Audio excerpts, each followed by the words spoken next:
holiday season at Flagstaff Mall. Check it out. Should be fun. I was in there last Saturday, saw the kiddos taking pictures with Spider-Man, and that was fun. All right, we're gonna keep it going here on this beautiful Friday morning. We are joined by Sam Ross. Now, he recently posted an article. It's called "Why Trump Should Let the Clock Run Out on TikTok." And as we were mentioning earlier, Sam Ross is a nationally published political analyst and public relations professional, and also a Young Voices contributor. Sam, good morning. How are you today? Good. Thank you so much for having me. Well, thank you so much for coming on.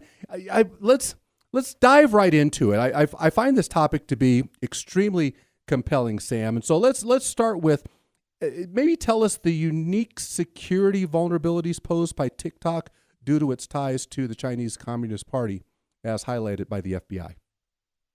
Yeah, so TikTok, being a Chinese company and abiding by the Chinese Communist Party's corporate governance regulations, it gives pretty direct access to the CCP to access the very private data that TikTok is able to gather. And for those who aren't aware, social media platforms, it's not just simple, collecting your name and email and potentially your address information. That's not necessarily what they're always after. It's so much data that's gathered through individuals' use of the platforms and learning about, their habits, their interests, their mindsets.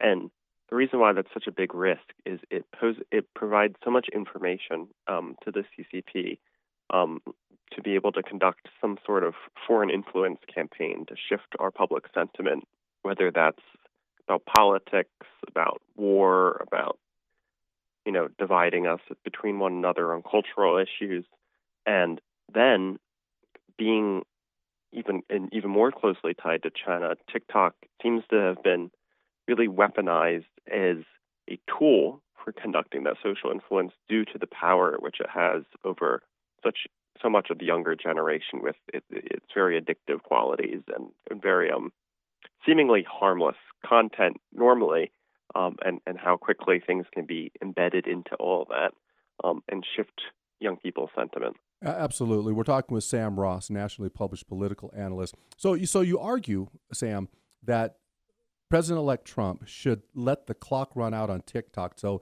can you unpack maybe the broader strategic implications of that approach, and how does it align or conflict with the larger U.S. stance on data privacy and national security?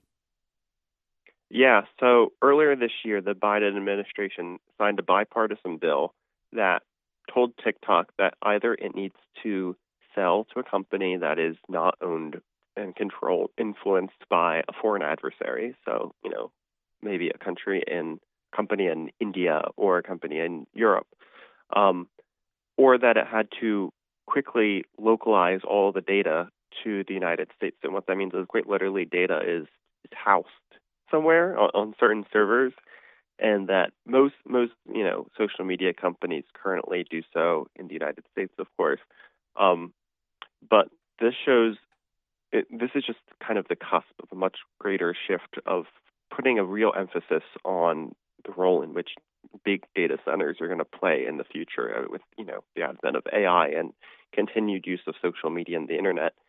And the biggest emphasis is going to be on making sure that this information and this influence is not accessible to China, Russia, Iran, North Korea. And so, particularly in China, we've been very vulnerable in this space, and we've continued to do business with China, given how many people are in the country, but have not put an emphasis on walling off our security from them as carefully and as strategically guided by the government so far. Absolutely. So how do you think then public perception of TikTok influences maybe the political decision-making process? And would an outright ban risk alienating a significant demographic of voters, especially young people? I think that the fact that this was a bipartisan bill, and the reality being that TikTok, it's yes, there'll be blowback immediately, but the structure of the short form video content is already shifted over to Instagram on Instagram Reels, and it will easily be replicated by some American company that realizes that they can create very, very similar app that just operates in the U.S. and Western world, and they'll have no competition from TikTok once they get banned. So I don't think that we should let the concerns of some young people that might have a hard time for a couple of weeks until a new app boots up. That I don't think that's really a cause for concern for our national security. But what is more concerning is what we were able to see over the past several months in how much influence TikTok had over young people's sentiments with regards to Israel, and how much anti-Israel content was put up on TikTok very quickly after the attack last October, and how that rapidly shifted my generation's entire opinions on this conflict based off very little information and a lot of times a lot of inaccurate reporting. Yeah, that is the concern. So let's just say if TikTok becomes a casualty, okay, of this like geopolitical tension, do you foresee this setting a precedent for how the U.S. might handle other foreign-owned tech companies? And if that's the case, what might the ripple effects be on international tech relations? Yeah, I think that there'll be continued scrutiny on any tech company or any company, even outside of technology, that is based out of China, given the influence in which the CCP can have over its businesses and its complete lack of free markets.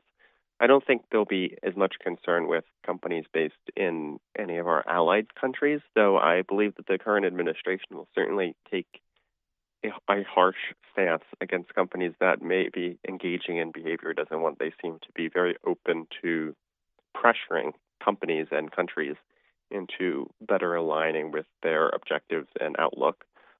But I think it'll be much more challenging for the U.S. to try to, say, target a European company that they think is doing something wrong than it would be a company that they can quickly tie to national security concerns with the evidence that has been provided to the intelligence community over TikTok.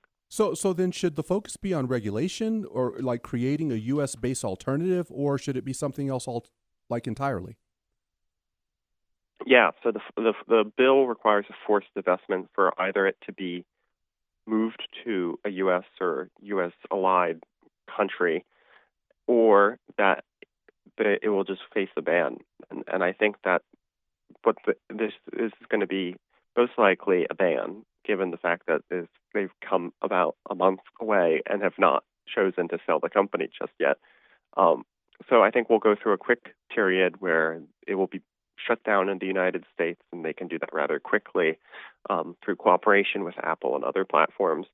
And then there'll quickly be some U.S. startup, it could be anyone listening right now, to quickly create a simple TikTok-like app that will be offered in the United States, and it will skyrocket. I mean, the elevation of the platform when it started was rather quick and upshoot, and it happens all the time.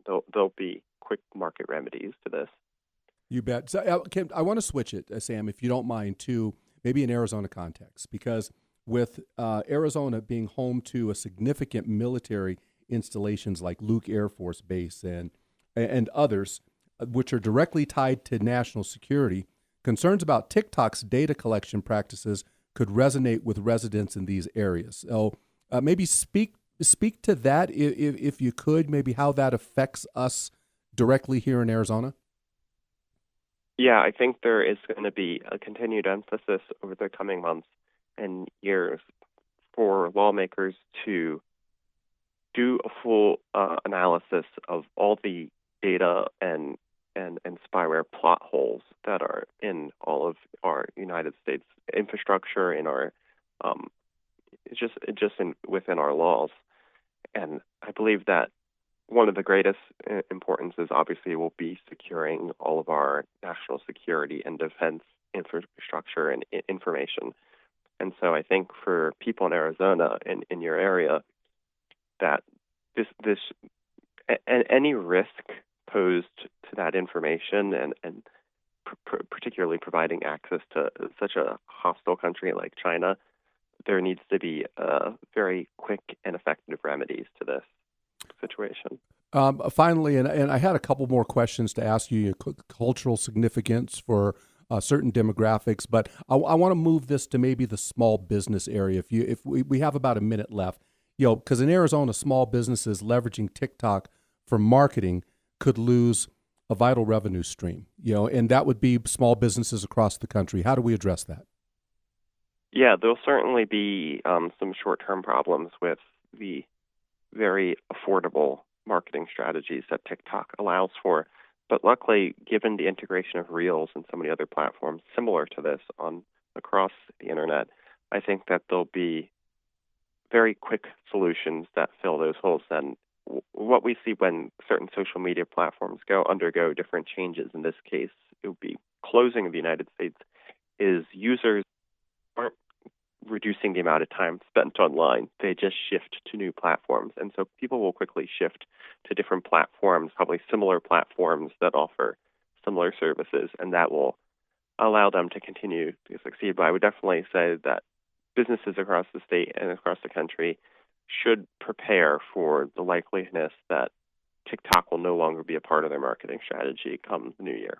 All right, very good. Sam Rouse, lots of great information there, Sam. Really appreciate your knowledge this morning. We'll reach back out to you in the future. In the meantime, have a great day. Happy holidays, actually. Merry Christmas to you, and enjoy it, and we'll talk to you again soon down the line. Thank you so much for having me. And if listeners are looking for more, they can find me on X at SamRouse1. That's RAUS.